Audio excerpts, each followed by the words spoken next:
Class 9th जो poem हमने कल पढ़ी थी, I can not remember my mother, आज हम उसके टेक्चुअल क्वेश्चंस करने जा रहे हैं। Understanding the poem. पहला क्वेश्चन है हमारा, what is the poet doing when he remembers his mother. जब पोइट को अपनी माँ याद आती है तो पोइट क्या कर रहा होता है उस टाइम पे।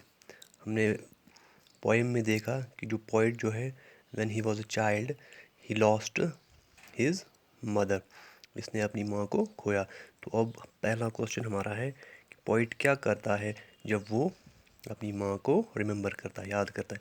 Poet is in the midst of his play and is looking towards the distant sky when he remembers his mother. दो वक्त में पोइट को अपनी माँ याद आती है। कब कब? एक जब वो खेलता है और वो अपने इन खिलौनों के साथ जब खेलता है उसे याद आता है कि मेरी माँ भी मुझे इन खिलौनों के साथ हम खेला करते थे।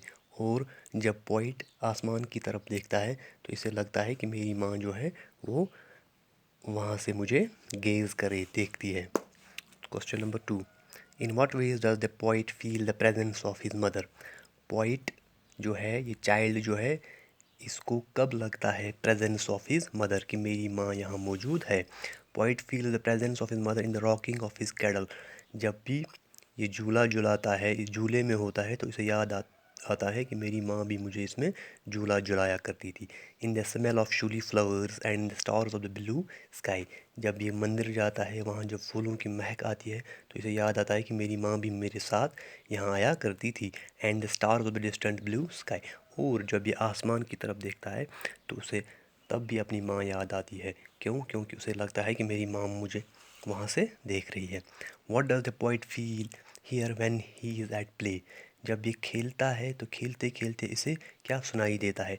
When the poet is playing with his play things he feels as if a tune has hovering over them. The tune gives the feeling of mother rocking his cradles and singing. जब भी ये खेलता है तो इसे अपनी माँ की आवाज़ याद आती है, तो इसे लगता है कि जैसे मेरी माँ मुझे पुकार रही है। What word do we use for the cradle song. जब बच्चों को झूले में झुलाते हैं, जब माँ वो गाना गाती है, वो लोरी गाती है, उसे हम क्या कहते हैं? उस वर्ड को हम अंग्रेज़ी में कहते हैं the word lullaby used for the cradle song. उसे हम लुलैबी कहते हैं, LULLABY। तो लुलैबी वो सॉन्ग होती है जो माँ अपने बच्चे को सोने के लिए गाया करती है। इसके बाद fifth question, is the poet's mother dead और alive, how do you come to know. क्या पोइट की मदर जो है वो ज़िंदा है या मर गई है, आपको कैसे पता चला? Poets mother is dead. ये पोएम पढ़ने के बाद हमें पता चला कि जो पोइट की माँ है वो शी इज़ नो मोर, वो अलाइव नहीं है, वो मर चुकी है। Because the last of heels his sky would be looking at him from the sky. क्योंकि लास्ट जो पैरा हमने पढ़ा उसमें हमें ये देखा कि उसमें हमने ये पढ़ा कि जब भी ये पोइट आसमान की तरफ देखता है तो उसे ये लगता है कि उसकी माँ उसे वहाँ देखती है। और उसे हमेशा याद आता है जब वो मंदिर जाए या वो खेले तो उसे अपनी माँ याद आती है। दैट मीन्स कि इसकी माँ जो है वो इसके साथ प्रेजेंट नहीं है। अगर वो इसके साथ प्रेजेंट होती तो इसे उसकी याद नहीं आती थी। इसके बाद है question number 6, what sites and smell remind the poet of his mother.